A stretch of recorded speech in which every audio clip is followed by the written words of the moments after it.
आदाब, मैं मुशाहिद हुसैन ख़ास नज़र में आपका खैर मकदम है। वन नेशन वन लैंग्वेज, एक कौम एक ज़ुबान, यह आरएसएस का एजेंडा हमेशा से ही रहा है, जिससे आरएसएस को हिंदू राष्ट्र बनाने में आसानी हो। वैसे तो भारत में कई ज़बानें पढ़ी लिखी और बोली जाती हैं और कई सारी रियासतें ऐसे भी हैं जहां पर लोगों को हिंदी ज़बान आती ही नहीं, जैसे केरला, तमिलनाडु, आंध्रा, तेलंगाना, आसाम, बंगाल, कर्नाटक। यहाँ पर ज़्यादातर लोगों को हिंदी आती ही नहीं। फिर कैसे इन लोगों पर ज़बरदस्ती हिंदी ज़ुबान को थोपा जा सकता है, ये बहुत बड़ा सवाल है।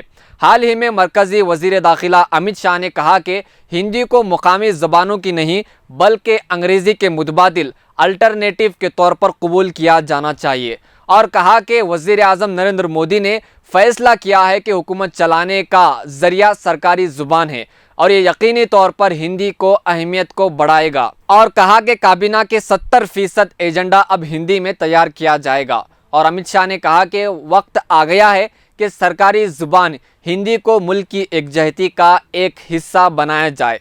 गैर हिंदी रियासतों के शहरी एक दूसरे के साथ बातचीत करें तो वो भारत की भाषा यानी हिंदी में ही हो। इससे पहले भी 2019 में हिंदी दिवस के दिन अमित शाह ने हिंदी को भारत में लागू करने की बात कही थी। सुनिए। अनेक भाषाएं, अनेक बोलियां, कई लोगों को लगता है देश के लिए बोझ। मुझे लगता है अनेक भाषाएं, अनेक बोलियां हमारी देश की सबसे बड़ी ताकत है, देश की सबसे।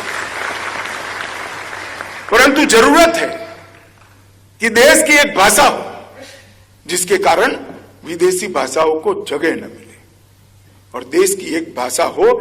इसी दृष्टि को ध्यान में रखते हुए हमारे पुरखों ने, हमारे स्वतंत्र सेनानियों ने राजभाषा की कल्पना की थी और राजभाषा के रूप में हिंदी को स्वीकार किया था।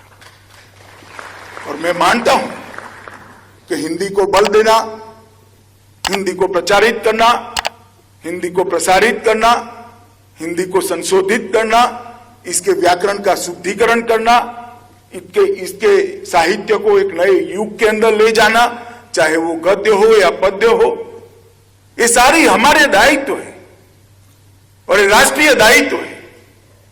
आजादी हिंदी को लागू करने की कोशिशें मरकजी हुकूमत की जानिब से लगातार की जा रही है। इस पर गैर हिंदी रियासतों ने इसे बीजेपी का सियासी एजेंडा करार दिया है। इस पर कर्नाटक के साबिक वज़ीर आला सिद्धरामैया ने कहा कि हिंदी हिंदुस्तान की कौमी ज़ुबान नहीं है, और कहा कि अमित शाह अपनी आबाई रियासत गुजरात से हिंदी के लिए मादरी ज़ुबान गुजराती के साथ धोखाधड़ी कर रहे हैं। और तेलंगाना के मिस्टर के.टी. रामा राव ने कहा कि आलमी उमंगों वाले मुल्क के लिए नौजवानों पर हिंदी मुसल्लत करना बहुत नुकसानदायक साबित हो सकता है।